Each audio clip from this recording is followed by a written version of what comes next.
Today is Thursday, March 21st. We're talking about what happened the day before the first Boeing plane crash and new word from the Fed that affects your bank account. Plus, Google find Apple's new AirPods and Woodstock 50. Then hang out after the news for Thing to Know Thursday's bonus interview. Welcome to The Newsworthy. All the day's news in less than 10 minutes. Fast, fair, fun, and on the go. I'm Erica Mandy. Thanks so much for being here. You ready? Let's do this. The FBI is now getting involved in the aftermath of the Boeing 737 MAX 8 plane crashes. The Seattle Times reports the FBI will help investigate the Federal Aviation Administration, or FAA, right here in the U.S., and look into the process that agency used to originally approve the new Boeing airplanes. Remember, the 737 MAX 8 was the model of aircraft involved in two deadly crashes within the last 6 months, first in Indonesia and then Ethiopia. Now, most of the Boeing 737 MAX 8 and 9s are grounded around the world until we know more about what happened in both crashes. In fact, also new this week, the AP reports both European and Canadian regulators don't want to take the FAA's word for it once the agency says the planes are safe again. Instead, they're launching their own reviews of any changes Boeing makes, which could mean the planes are out of service for even longer than expected. And one more thing. Bloomberg reports the day before the Lion Air flight crashed in Indonesia back in October, that same airplane almost crashed, but had an off-duty pilot on board who knew what was happening and fixed it, saving everyone on board. Unfortunately, the next day, with a different crew, it turned deadly. Investigators believe in both cases there was a malfunctioning flight control system on that Boeing 737 MAX 8. To be continued. Some big news from the Federal Reserve. Interest rates will not be going up again, at least for now.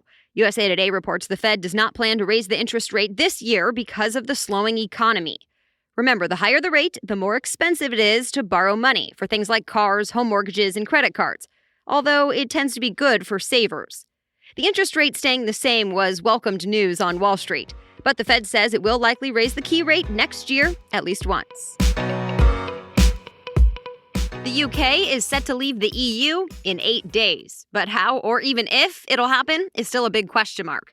The Washington Post reports Britain's Prime Minister Theresa May went ahead and asked the European Union for a 3-month extension, meaning the UK would not leave the EU until at least the end of June, instead of the end of this month. But the EU has not given the thumbs up yet.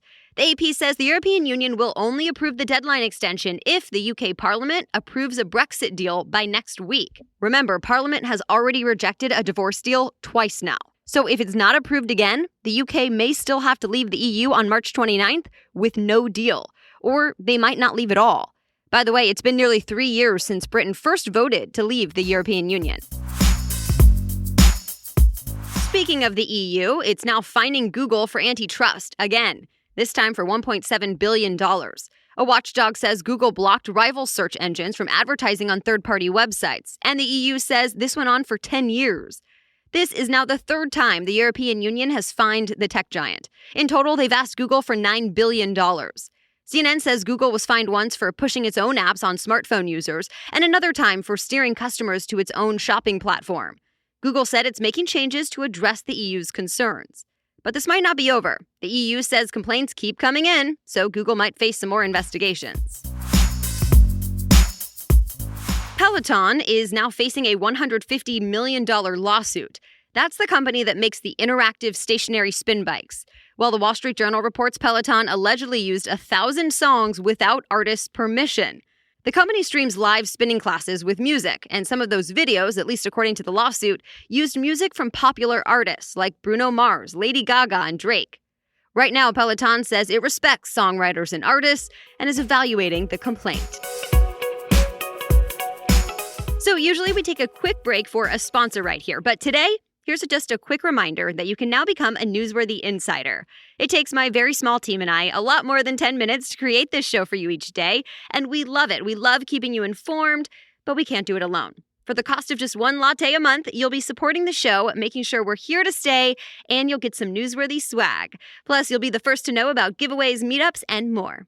And here's why it means so much to us. 1, it allows us to keep doing bigger and better things for you. And 2, we don't want to rely too much on sponsors. We love our sponsors, but we like being able to say no when we need to and still keep the lights on. So if you think you get just $5 a month worth of value and time saved out of the newsworthy, I would be so grateful to have you sign up as an insider. It literally takes 30 seconds. You just have to find the link right in the podcast app in today's episode description, then click support now. It works best right on your smartphone, but you can also go to thenewsworthy.com/insider to sign up. Thank you in advance. Now back to the news. The most expensive city in the world is, well, it's a tie between Paris, Hong Kong, and Singapore. At least according to The Economist, it put together a worldwide cost of living survey. The survey found 2 U.S. cities in the top 10 most expensive in the world. New York came in 7th, Los Angeles 10th. By the way, the least expensive cities are in Venezuela and Syria. Ahead of next week's big event, Apple announced its second-generation AirPods. Apple, by the way, says the AirPods are the world's most popular wireless headphones. Now The Verge says the new AirPods will come with a wireless charging case, which is something new. The AirPods will also have better battery life for more talk time and be more Siri-friendly with things like hands-free Hey Siri. The AirPods and the case will sell for around $200, but customers can also just buy the new case itself for about $80. They are available on apple.com now.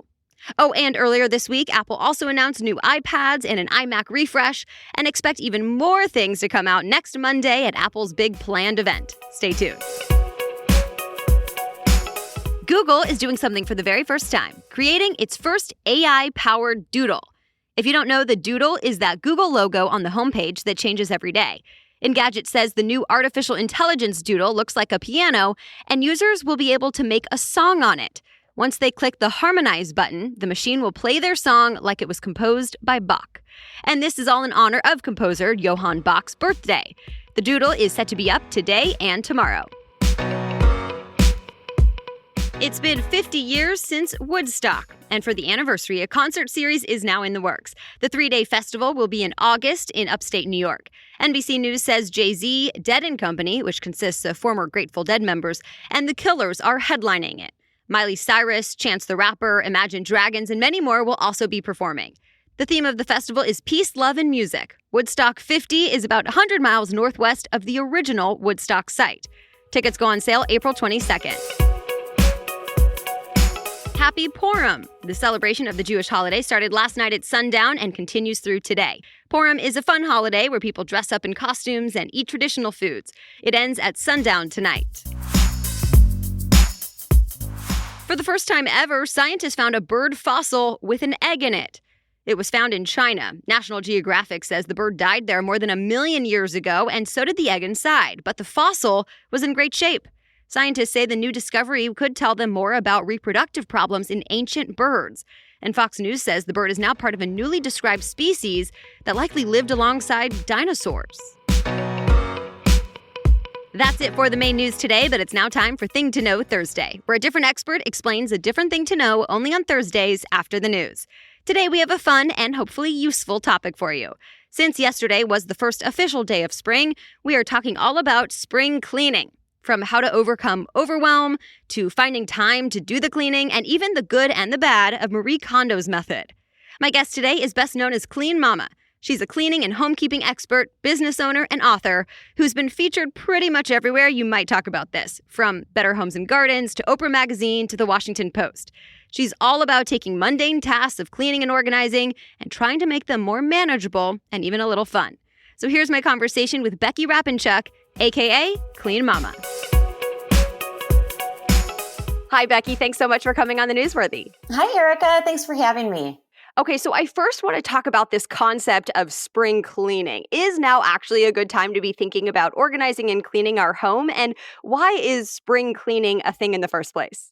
I think any time is a good time for spring cleaning, but I also think that when we've been all cooped up for the winter, it feels like it's the right time to open up those windows and allow the fresh air in and clean out some of the cobwebs and the dirt from the long winter that we've just finished. I'm from the Midwest, so we definitely have the snow and the cold, and so it might be a little bit more extreme.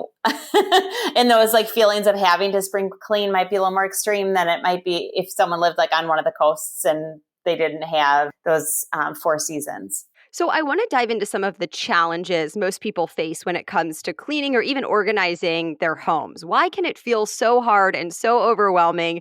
And what do you recommend to overcome just getting started? Yeah, I think that the time is the big constraint. If you are looking at a room in your home and it feels like the entire thing needs to be overhauled, that's when we kind of get paralyzed in a sense where we can't move forward one way or the other because we don't even know where to start. So breaking it down into small steps, little sections in a room, one drawer, one area of the kitchen, one countertop, that sort of thing, or just even the kitchen table.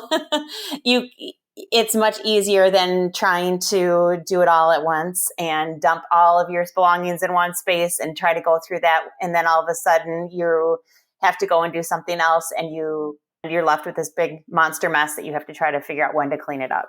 I love that because from what I've read, you really are all about, 15 minutes a day or how much ever time that you want to designate each day instead of trying to tackle hours and hours at a time. And obviously I'm a fan of that because this show is just minutes a day as well. But really break down that method for us. What you have specific days for specific rooms or how does it work? Yeah, I have a very specific cleaning routine, and I've broken it down by daily tasks. And those are things that I suggest everyone do every day. They're really simple things like make your bed, wipe your counters, things like do a load of laundry so that you're not overwhelmed at the big picture. You just have little things that you're doing at different times during the day. It works really well if you are working outside of your home. You're not having to work on the weekends. But then I also break down the weekly cleaning tasks and I have specific tasks for days of the week. So like Mondays, we clean bathrooms. Tuesdays, we dust. Wednesday is vacuuming. Thursday is washing floors. Friday is catching up on anything that you didn't complete. And then Saturday is washing sheets and towels. And I designate that for Saturdays because everyone's home. And it's a great way to teach, if you have children, to teach them how to change sheets and take care of their own bedding so that when they leave for college, they aren't standing in a dorm room trying to figure out how to put a sheet on a bed. Right. So what if you have a closet, a room, or even an office desk that is not organized? Should you start by organizing before you try to clean every day? It really depends. If it's just one little area, I would say set a timer. And it could be for 5 minutes or 15 minutes, completely clear that little space, not the whole room, but if it's a desktop, clear that, wipe it down. And then before putting anything back, don't just put back what you had on there, but put back the things that you know you're going to need and you want to keep, put them back in a way that makes sense and move forward from there. So I know you've been called a cleanfluencer for being a cleaning influencer online, along with other people like Marie Kondo, who says to get rid of anything that doesn't, quote unquote, spark joy. So I have to ask, because there's a lot of talk about her method right now. What do you think of that concept, or what would you recommend instead? I think her concept is great because it gets people to think about what they are bringing into their homes. But I've also heard there's a lot of people that have regret after getting rid of everything because now they have to go back and purchase things that they probably should have just kept in the first place. So I find it a little bit easier to do things a little bit at a time, look at the big picture over the course of a month or even the course of a year and work through your home that way. So with my cleaning routine, I have monthly focuses. So like January is clutter. So we deal with the whole home clutter. March is spring cleaning. So we have a focus every single month over the course of a year. And then if you continue it beyond that, you're always touching those different areas of your home. What other benefits come out of having kind of a clean home? I've heard it leads to being more productive and other things like that. Absolutely. Yeah, more productive. You save time. You have time in your day that you never had before because you aren't wasting any time trying to figure out where to start and what to clean.